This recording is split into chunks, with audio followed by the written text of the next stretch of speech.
These are the StockX confessions. I just copped a pair of Air Jordan 3s and I don't know if they're real or they're fake. I still got another pair of Air Force Ones on the way. I just gotta stick to part 2 of the StockX confessions. StockX confessed you're selling fake shoes. What we gonna do? Whoa! Let's get in this video.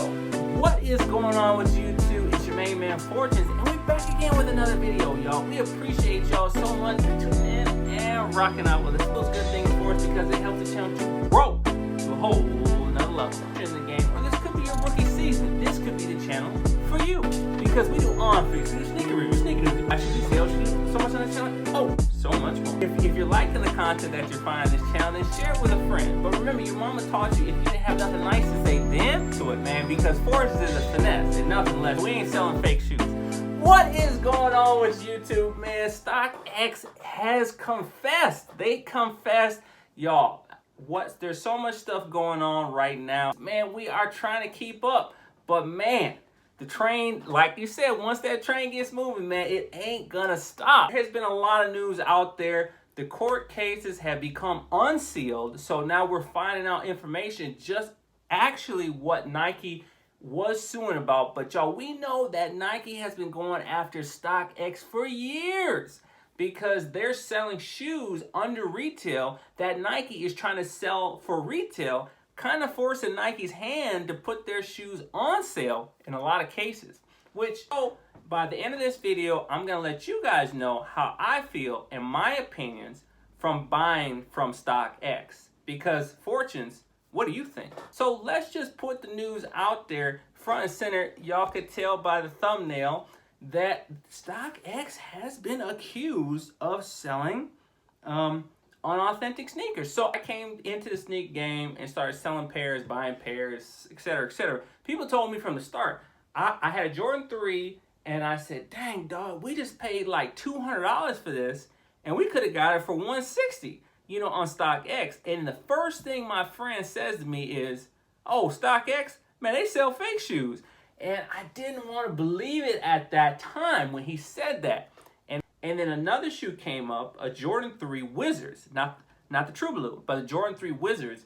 And I was getting the shoe and just something felt off about it. When I picked it up and I looked at it and I said, man, and it said something like, coming from StockX Korea. And I was like, man, why did they have to go get the shoe from Korea? And man, of course I love Korea and I mean, maybe one day I'll get to visit. And so what really made me nervous was when I got a bid that I put down for $160 and it got accepted. So with this shoe, it said coming from StockX Korea.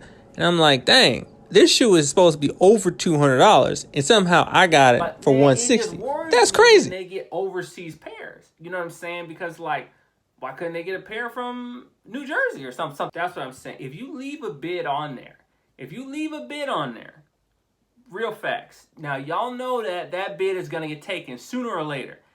I mean, unless it's just like 25 cents. Okay, so again, if it's how I got a Jordan 6 for $80, brand new, that was retailed at $200 because I left a bid on there that was super low and somebody took it somehow, and I got that, because sometimes there's an old saying that goes, that says, if it sounds too good to be true, it probably is. Anyway, let's get into some of these unsealed court documents. And at the end of the video, I'm going to let you guys know my thoughts and opinions if it is still safe to shop with StockX. Okay. And yeah, I just wanted to put this out there. Disclaimer alert. This channel does not offer to be a legal channel or to offer legal advice.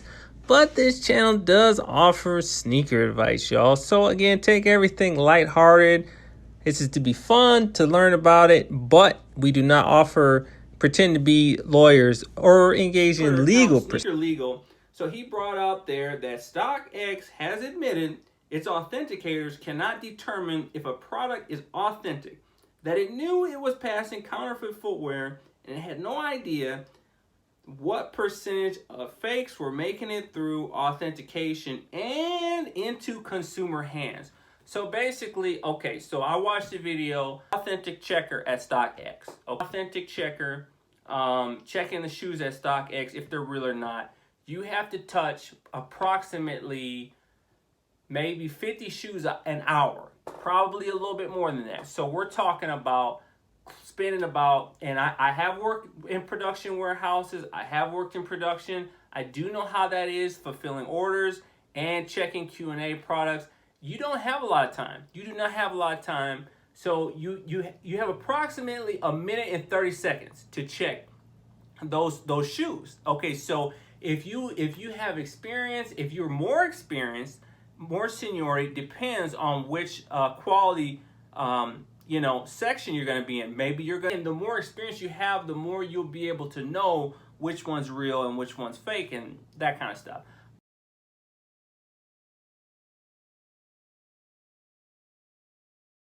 If you have to check 50 shoes in an hour all day, so you may touch, hundreds of shoes a day.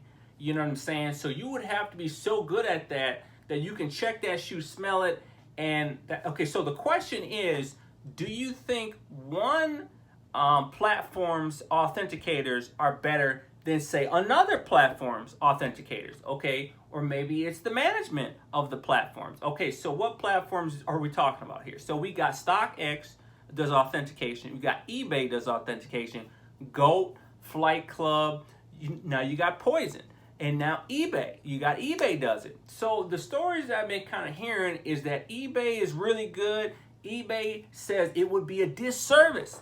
They offer authentication guarantee. It would be a disservice to their reputation if they let a fake slip by. I'd never let another one slip by. I never let another one slip by me. Okay, but again, some of these shoes look so good and they're so close to the original that you would have to almost study them.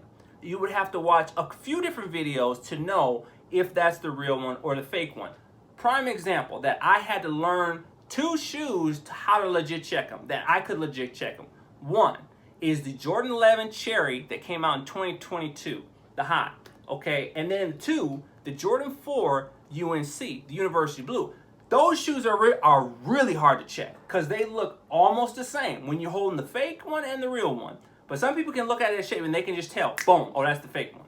So the Jordan 11 Cherry is extremely difficult to check the real from the fake because the fake one, you have to look at the bottom of that shoe. You have to hold it up in the light and you have to look at the edge of the bottom of that shoe and look at if it's a milky bottom versus a clear ice bottom on the bottom of that shoe, and that's how you tell. And then you can also tell by the widow's peaks, but again, not getting into too many details. Then another one that's difficult is the University Blue Jordan 4. It's got that weird tag on there, and the spacing of the letters from the top of the tongue to the bottom helps you determine whether it's real or not. And you also have the most fake shoe, which is the SB Grateful Dead, and that's on here. So we're going to get into that, y'all. But that's just a few examples of stuff that you got to check. It could be something as simple as a lace bag. There could be stuff, dead giveaway things on there. The SB4, another one you got to really look out for because the leather can be off and it could be the fake pair. There has been fakes that they said, number one, that we're going to talk about, the Chunky Donkey, a size 12, which was fake, and they passed, was counterfeit. And another one, the Grateful Dead SB Yellow, size 10, which they passed. Okay, again, this is going on. They're talking about that guy Zeta Kicks. So again, the Zeta Kicks guy was one of the biggest fraudsters in this department. And they're comparing StockX to him. I mean, okay, that's bad. That's bad. So they sent in, Nike apparently bought, what was it, 100 pairs of shoes from StockX. I don't know if it was a Travis Scott or some hype shoe. But they said that 77 pairs out of the 100 were fake. And so, guys, that's bad. Can you imagine 77 pairs out of the 100 were fake? So, guys, that's what I'm saying. This is some serious stuff because basically you promised people, you gave them your word that you said these shoes are real. We checked them and they were legit. Okay, and you gave us your money and they promised. So now they're admitting that they say they have no idea how many pairs got through that were fake. They don't even know. So again, there was things in this article that also talked about there was apparently 1,800 items that they knew were counterfeit. There was a fraud ring going on that submitted several hundreds of items into StockX, and they passed the verification. Several hundreds of items that were in a fraud ring, and they passed them. And again, because I was working on a StockX video before this information came out, and I was getting all of this information, and I was hearing people saying they have been done wrong by StockX. They've gotten used shoes. They bought shoes from StockX and resold them to them, still in the same condition they got them, and they did not pass the verification. So who's checking these shoes when you're the one that sold me the shoes, and now you won't let me resell them because they don't pass when you're the one that I got the shoes from? Okay, this thing is crazy, y'all. This is absolutely crazy. So basically, the way I see it, now we're at the end of the video. Fortunes, is it safe to use StockX? Well, yes and no. Okay, so again, so anytime you buy a super hype shoe, you're open to risk. You also have to be able to legit check that shoe yourself to know if it's real or fake. So if you do go for a Travis Scott or a Grateful Dead or a SB Born and Raised, you have to know the certain things on that shoe that make it stand out. Again, if somebody's selling you a Jordan 1 bread high for like $200, man, you know something's wrong with that. So that's what I would say is, if you do think StockX, if you have used them in the past and you use them up until now, and you haven't bought shoes that were above, maybe $150, maybe you can buy cheaper shoes, and Adidas Samba. Guys, let me know what you think. I appreciate y'all. Hope y'all appreciate this video. I hope it helped you guys. And remember, keep watching part 2 of StockX Confessions. In the next video, man, we're really gonna go into it. Well, appreciate y'all, man. Thanks for tuning in, man. This is your main man, Fortune. If we can't catch you on the flip side, we gotta catch you